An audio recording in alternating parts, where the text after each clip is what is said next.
Il découvre avec effroi, en libérant ses camarades du camp de prisonniers, que tout le monde est ligoté sur son lit et que chaque fiole contient différents insectes hautement toxiques.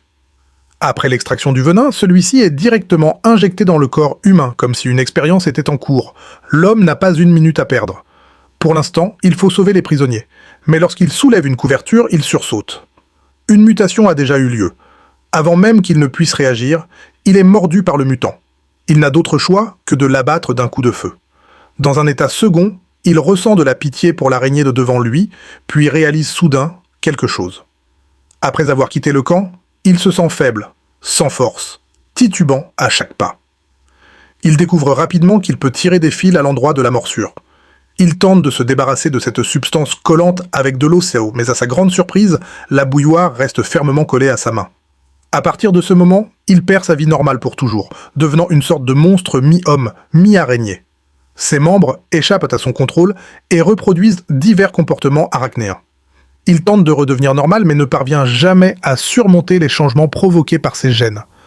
Avec le temps, il utilise ses nouveaux pouvoirs pour parcourir les nuits sombres de New York vêtu d'un costume noir, punissant le mal et protégeant les innocents.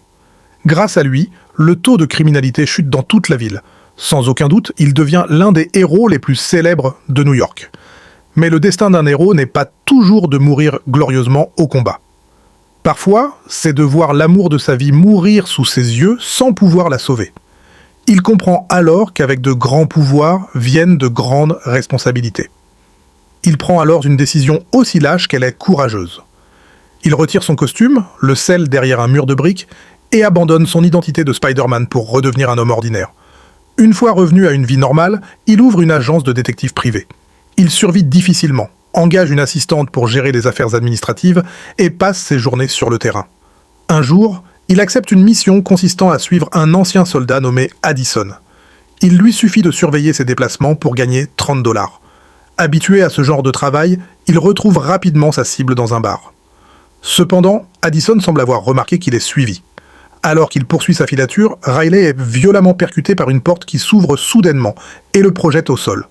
Le petit homme moustachu qui en sort ne se préoccupe pas de savoir s'il est mort ou vivant et poursuit Addison en voiture. Les passants croient Riley gravement blessé et se rassemblent autour de lui.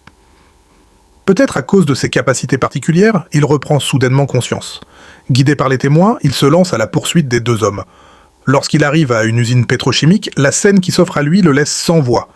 Addison est acculé dans un coin par le moustachu, mais son visage ne montre aucune peur, seulement une étrange excitation. L'instant suivant, Addison tend la main.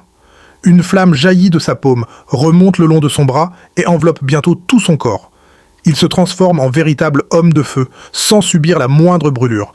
Terrifié, le moustachu s'effondre. Il a déjà vu des meurtres et des incendies criminels, mais jamais rien de semblable. Pris de panique, il sort son arme et tire plusieurs fois. Contre toute attente, l'homme doté de pouvoirs spéciaux est abattu. Riley traîne immédiatement le moustachu vers un endroit sûr avant de lui voler discrètement son portefeuille, espérant y trouver un peu d'argent. Malheureusement, il ne contient que 3 $. Il découvre ensuite que cette affaire n'a rien d'un hasard. Ils travaillaient tous les deux pour le même employeur. Plus agaçant encore, le moustachu devait être payé 50 $ alors que lui n'en recevait que 30. Leur commanditaire avait pourtant demandé que l'homme de feu soit capturé vivant.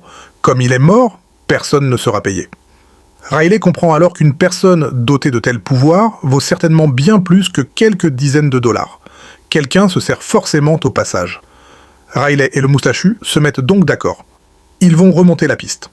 Le patron se rend à l'agence et tend 30 $ à Riley en échange d'informations sur l'homme de feu.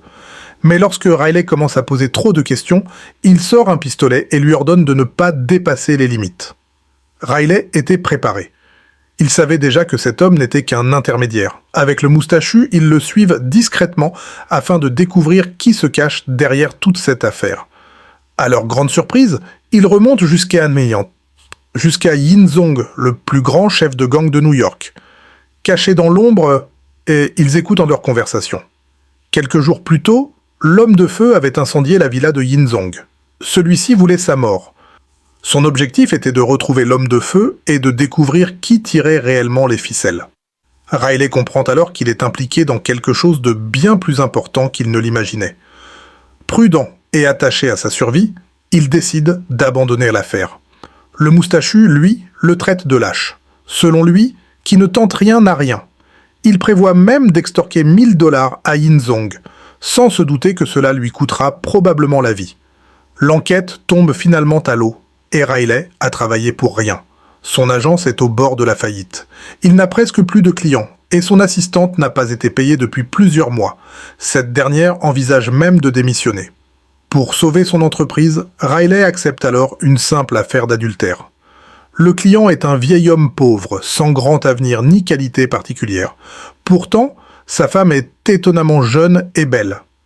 Convaincu qu'elle le trompe, il raconte à Riley l'avoir entendu au téléphone fixer un rendez-vous dans un hôtel à 8h du soir.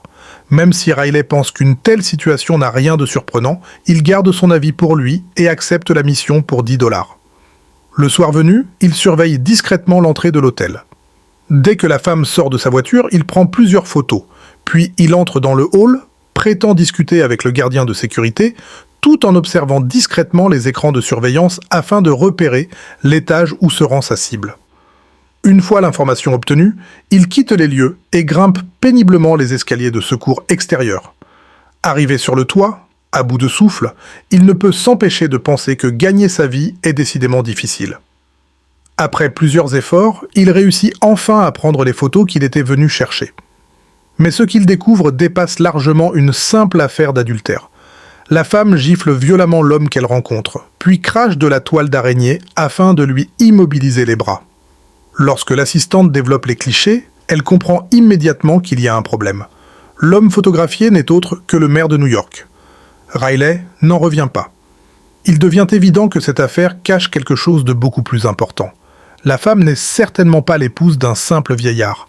Quelqu'un cherche probablement à compromettre le maire. Afin d'en savoir plus, Riley demande l'aide d'une amie journaliste nommée Carter. Celle-ci travaille pour un journal et découvre rapidement le lieu de travail de la mystérieuse femme. Cette dernière est en réalité la chanteuse la plus populaire d'une boîte de nuit. Et ce n'est que le début de l'histoire.